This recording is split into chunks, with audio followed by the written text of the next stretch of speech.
Right now, some Georgia students could be forced to put their phones down while lawmakers are pushing a classroom ban statewide. Plus, with all the uncertainty surrounding student loans, a look at what borrowers need to know. And March Madness arrives in the A, how you can get to or around all the big events this weekend. This is The Take.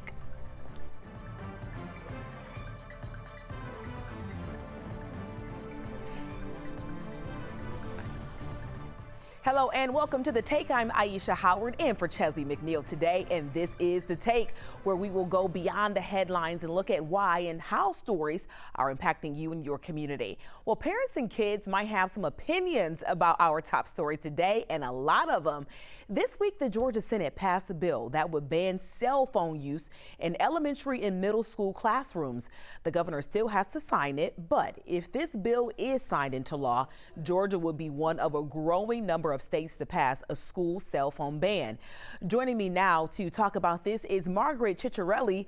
Now, she is an attorney and the director of legislative services for the Professional Association of Georgia Educators. So a great person to talk about this. So let's just jump right into it. Your organization has actually looked into the impact of cell phones on our kids in the classroom. Tell us, what do teachers and students say about the impact, especially as it relates to performance in the classroom, Margaret? Well, thanks for having me to talk about this this morning, Aisha. We're excited about the legislation because Georgia teachers tell us in surveys that student use of cell phones, particularly in middle grades and even in high school grades, present a major disruption to student learning and contribute to misbehavior. And that is more than 70% of middle school teachers reporting that, and more than 85% of high school teachers report that. So we know those are startling numbers, right? But on the other side of this issue, you have the people who are worried about school safety, especially following school shootings. We just had one in our community tragically last September. So what's your response to that as it relates to parents who say, I want to be able to reach my kid at all times?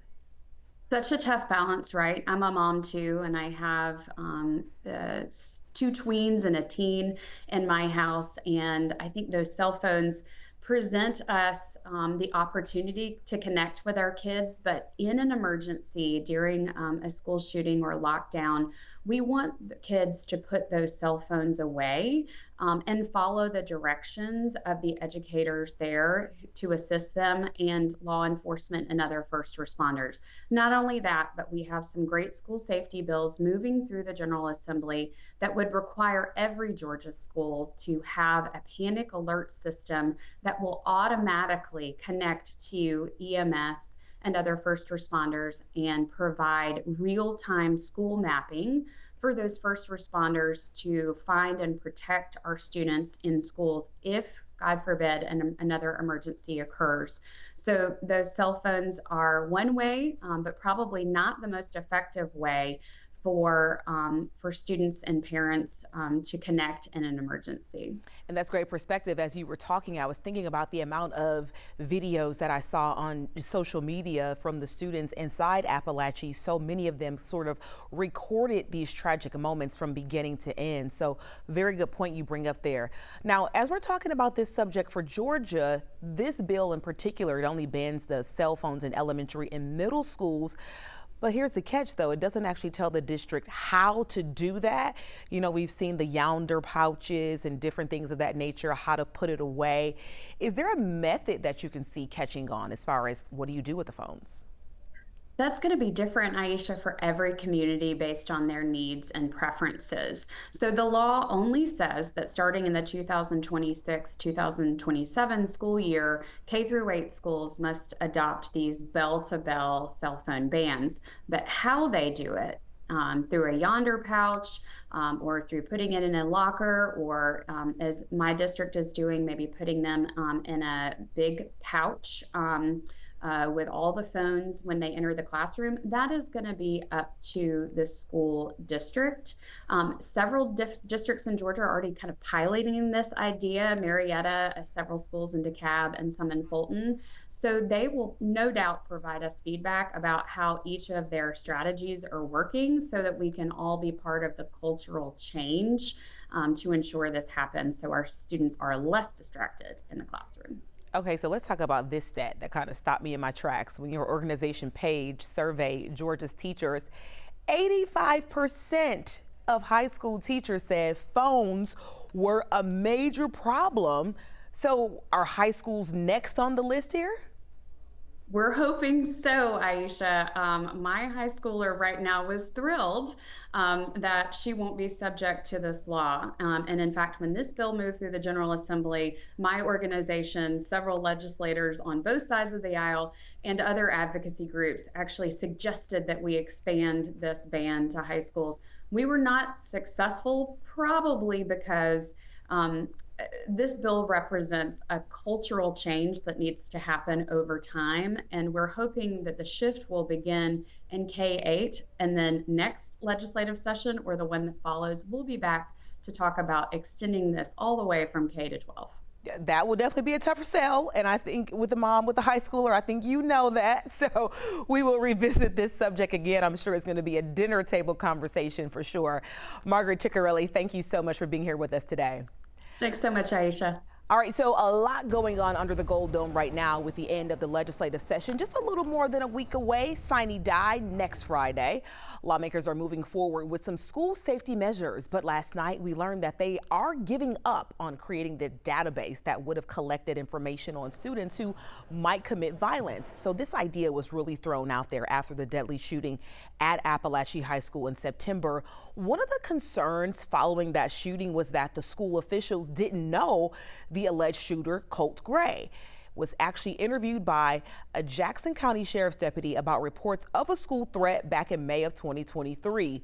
Lawmakers on both sides said that they were concerned about a database creating this kind of permanent blacklist.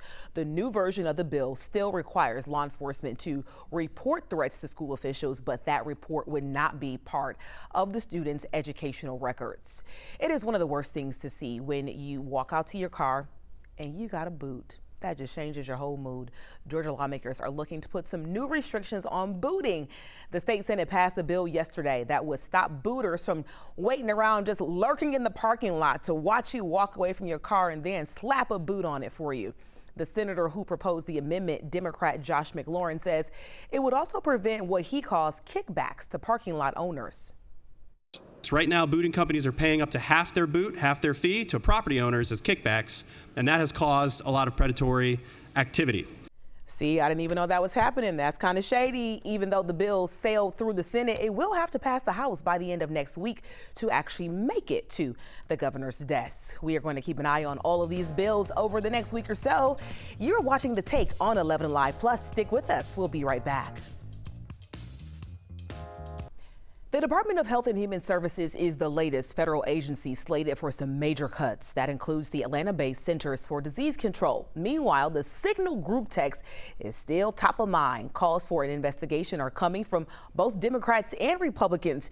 Joining us now is NBC News Washington correspondent Alice Barr, who has been covering politics for years. Alice, you know the hot topics well. Let's start with this one. Elon Musk just had this interview with Fox News along with some of his top DOJ staffers defending all the cuts that are very controversial. Let's go deep into some of the high points or the low points from that interview. Yeah, this was unusual, and good morning to you. This was unusual because we've seen Elon Musk come out and talk, but not the DOJ staffers. You know, we've heard a lot about how these folks have been operating. Certainly a lot of federal workers who have lost their jobs have complained about feeling like they sort of came in and took over, and that there have been questions about transparency, quite frankly. So the fact that they appeared, there were several of them sitting around Elon Musk on Fox News for this interview, was really a departure from what we've seen so far.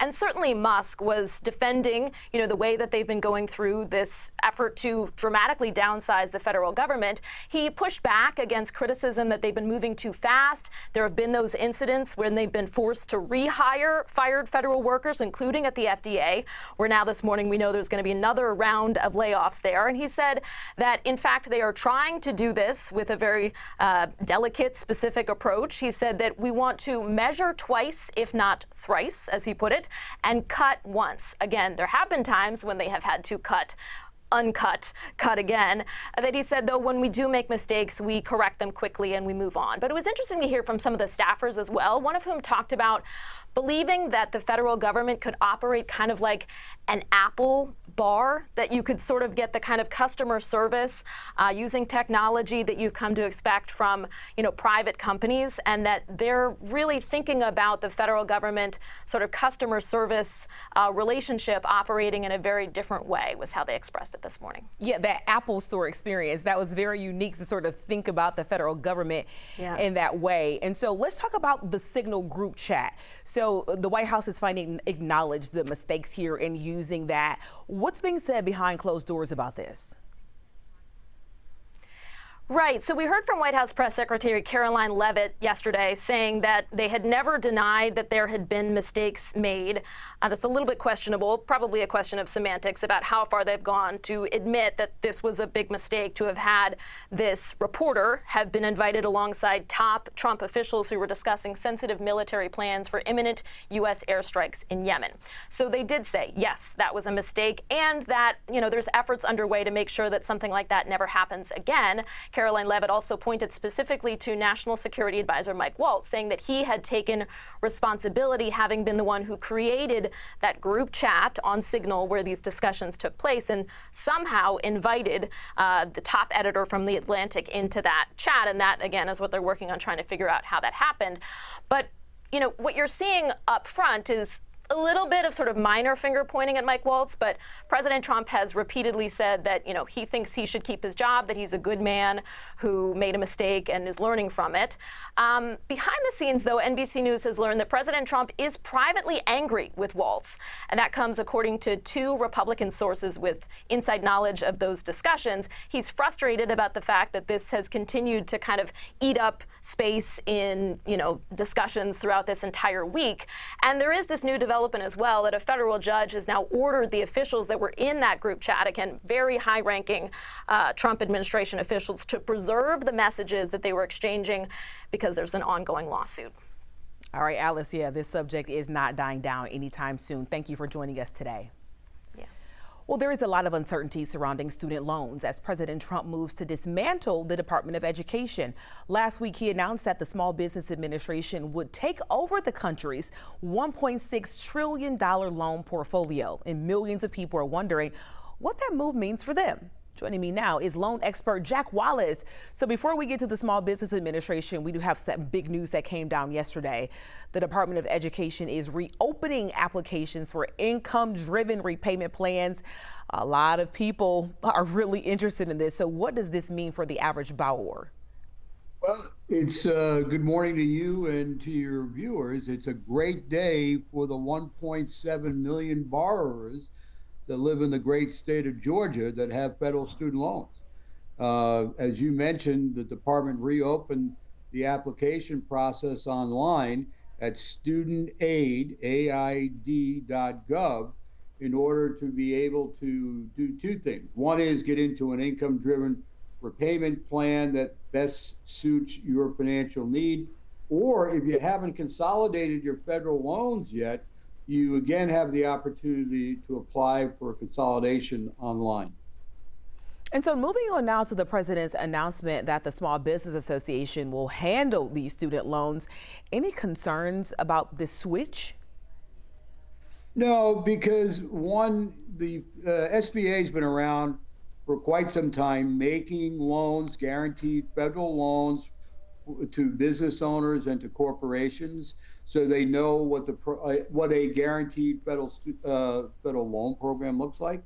The other issue is that Secretary McMahon was a former director of SBA during the first Trump administration, so she knows the department very, very well. And the third thing is that people are concerned about the reduction in force inside the department or at SBA. The fact of the matter is that there are contractual obligations in place with the student loan servicers and with student loan collections companies to facilitate the collection and the servicing of the federal student loans. All right, so let's say I have student loans. All of this news is confusing to me. I haven't taken any steps to consolidate or to get a repayment plan. What can borrowers do to protect themselves? What are their steps? Well, the most important thing to protect yourself is most people don't realize that as of January 1st of this year, you are going to be reported to the credit bureaus once you go 91 days delinquent. So it's very important not to ignore those emails or the snail mail you're getting from your student loan servicer, number one. Number two, you need to go look at studentaid.gov and pick out a repayment plan that works for you. And thirdly, you may want to consider signing up for, the payment being automatically deducted from your checking account on a monthly basis, because two things. One is it's going to keep you current, which is going to help your credit score. And number two, you're going to save about 1/4% on the interest rate that you pay on your student loan. Wow, really good advice there. Just go ahead. Don't even give yourself the chance to forget about it. Automatic withdrawal. So I want to get your take on this new report that came down from the Federal Reserve Bank of New York saying that more than 15% of borrowers were likely behind on their student loan payments at the end of last year. It's kind of a new record here. So do you have any advice for people who are struggling? It is very disturbing. In fact, the date on that report that came out earlier this week that you referenced is actually September 30th. So I would argue that if we were to look at data from 12/31/24, it's probably even worse. So people need to watch your segment here. And if they have federal student loans, to get online right after this airs and go handle and update their student loan financial repayment obligations that makes best sense for them or their family's finances. All right, we thank you for those great nuggets there, and we enjoyed your segment, and thanks for being with us today. Good luck to your viewers. Thank you. Plenty more in store for you. This is The Take on 11Alive Plus. We'll be right back. Welcome back to The Take. We're going to have much more on March Madness for you coming up. Let's check out the big weekend here in the A as the Sweet 16 is here. For each sold-out event, they divert about 18,000 pounds of waste from going into the landfill. Sophie Armanakian is head of sustainability for State Farm Arena and says it begins with every attendee. Our Zero Waste Squad is going through to ensure that if something can be recyclable, it is recycled. When you finish your food and beverage, go find one of these containers. Then look and say, where does this object belong? Then it's taken here, to the R3 room. This team acts as the sixth man, sorting through every piece of recycling, trash, and compostable material. This is probably around 600 pounds of materials. The R3 crew collects textiles, plastic bottles, and even gets the rebound from vapes confiscated at the entrance. It will be taken away, and then we have to divert it. And that French fry you may have dropped on the floor, their compost machine keeps it in bounds. To date, we're getting ready to approach 10 million since we have started diverting from landfill, which is quite a remarkable number.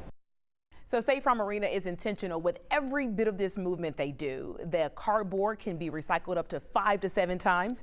The aluminum is recycled every 60 days, so an infinite number of times. And as for the compost, that gets sent to community gardens across the Southeast. Very, very unique way. And it kind of just makes you a part of the change the next time you head out to State Farm Arena. So make sure you look for the proper bin. Well, Tyler Perry is awarding $30,000 to 5 emerging directors. It is all part of a new program centered around short films created right here in Atlanta. The program is called the Tyler Perry Studios Dream Collective. Tyler Perry posted a video on Instagram yesterday describing this initiative as an opportunity for aspiring directors to learn from professional filmmakers. So what are the requirements? You have to be 21 or older, have 5 years of experience, and you have to be eligible to live and work in the U.S. In the last 5 years, you must have directed 2 visual projects and wrote a short film script. Applications open on April 17th. So if you're interested in applying, we do have the link on 11alive.com. You can also find this article by typing Tyler Perry in the search bar.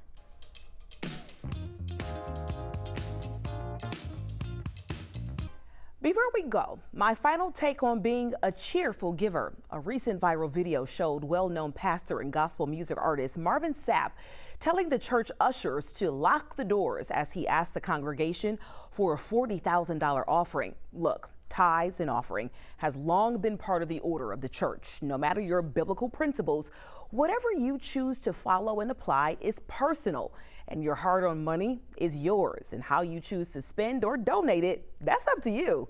And in this case, people said they felt like they were being held hostage in the church.